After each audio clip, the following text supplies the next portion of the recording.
Hey guys, it's Brandon Lua here, and I'm going to be reviewing my top 5 favorite albums from 2011.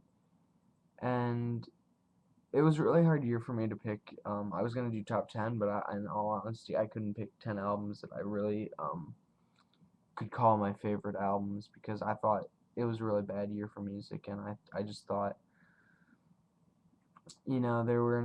there weren't really any great releases. I listened to bands that I was listening to in 2010, and I found a lot of bands that released albums a few years ago that are releasing upcoming albums, which I'm really excited for. But I I just thought it was a kind of shitty year for music, release wise. I don't know what you guys think. If you guys had a good year with music release, just let me know because I want to know what you guys think of top 5 favorite bands and top 5 favorite albums. Not necessarily bands because these aren't my top 5 favorite bands at all. But number 5, I'm gonna go with Childish Gambino's Camp. I thought the album was pretty underrated. Got really bad reviews by like Pitchfork. Not that Pitchfork opinions mean anything because they honestly don't. They're usually a joke. But that was a good album. I thought a lot of the tracks were really well put together, and um, I don't know. This album was hard for me to get into at first. I had listened to his other stuff and I was like, oh, I like this a lot more than Camp. But then when I got down to it, I thought it was really well put together from the first track to the last track. And some of it's kind of boring for me. Just him, it's a lot of him complaining, I feel like, and that kind of, it is what it is. Um, but I feel like it's very repetitive, and he kind of just goes into the same thing with each song, heartbreak, being a black kid that struggled in life, and all of that, which is totally cool. And I thought some of the songs were just really awesome, but that's my only kind of dislike with the album, that it was just kind of the same thing over and over again. But yeah, that came in at number 5, which it was what it was. I do like Childish Gambino a lot. I like his music. I feel like he's better than Tyler the Creator and rappers of the Odd Future, or I yeah, Odd Future Clan. But I don't know. That's just my opinion. Number 4, I'm picking a band called Total Slacker. Um, they're not very well known. Um, they're like a like surf rock, beach beach punk. I don't know what you would describe it as. It's kind of waves, that waves sound.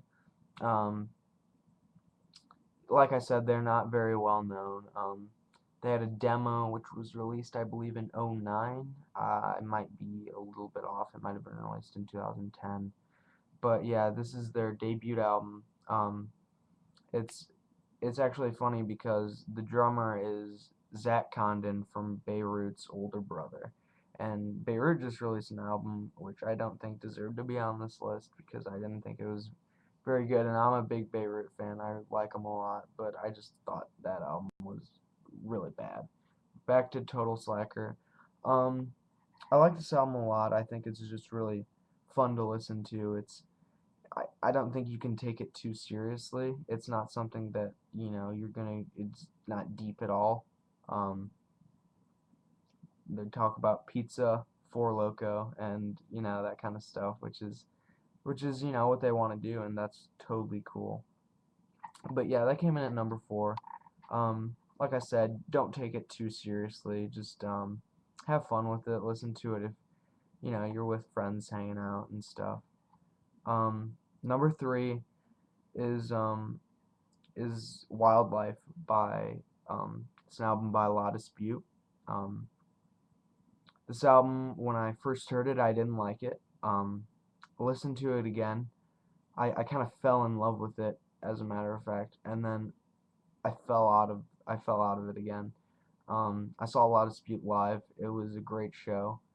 Besides all the scene kids that wanted to mosh the whole time, which is cool because it's a post-hardcore band. But and a guy tried to fight me too at a the Loud Street show, which was funny because um, there were these kids moshing and it got pushed into him, and he got really pissed off, and he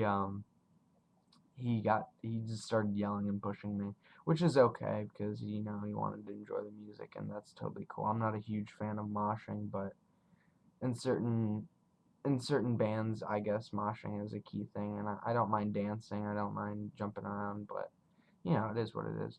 But to Wildlife, I thought it's a good album. By no means is it a bad album, or it's not bad or shitty, or it's not um it's just it's not as good as their first album. I don't I I feel like it's not as good as Vancouver. I feel like it's better than most of their splits and their 7 inch. Don't get me wrong.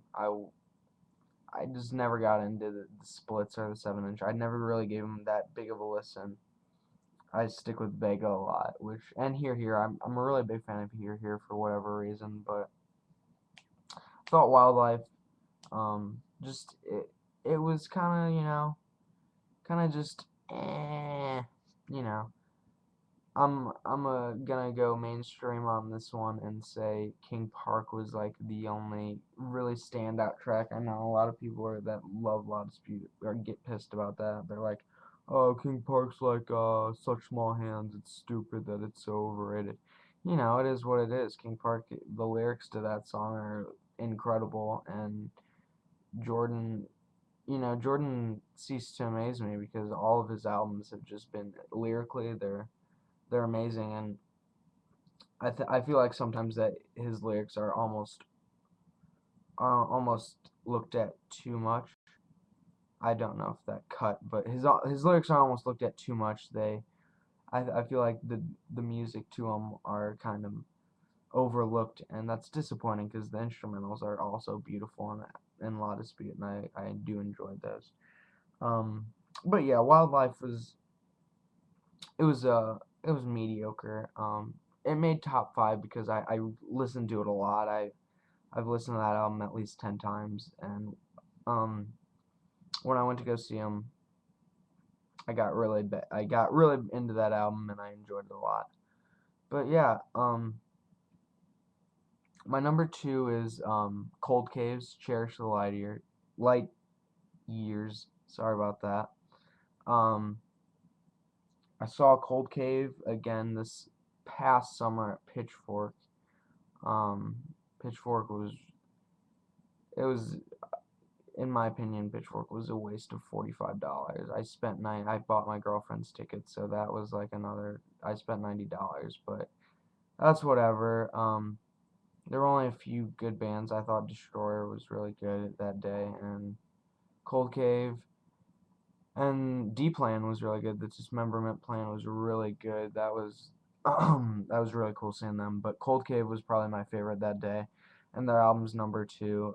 It almost came in as number one. It was a tough decision for me to pick a number two, but I just thought West did a really nice job lyrically with Confetti really stuck with me.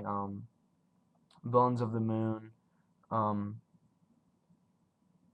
those are two tracks just that really pop into my head every time I think of that album. There's many more. I thought from start to finish, it's really a dancey album. I can really have fun while listening to it. But yeah, I thought it was really good. I liked it a lot more than their first album, but that's just me. Um, I love their first album, but I just thought the second one was better. And you know, um, Cold Cave. Sometimes it's hard for me to get into them. That's why, I see like if I sound kind of iffy on this one, it's because sometimes I can't listen to them for whatever reason, which is cool, but I don't know. But yeah, that's number two. Number one, you guys are either gonna hate me or it's gonna be like or it's gonna be like, oh, cool. But I picked The People's Key by Bright Eyes, which almost came out a year ago. I think it was released in February.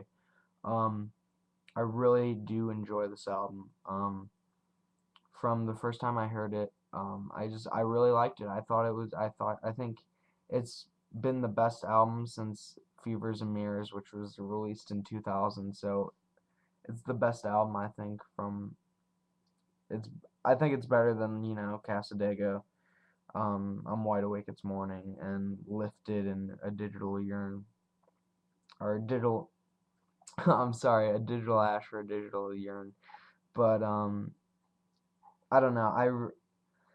I I feel like Connor, he can only do so much with the Bright Eyes name now.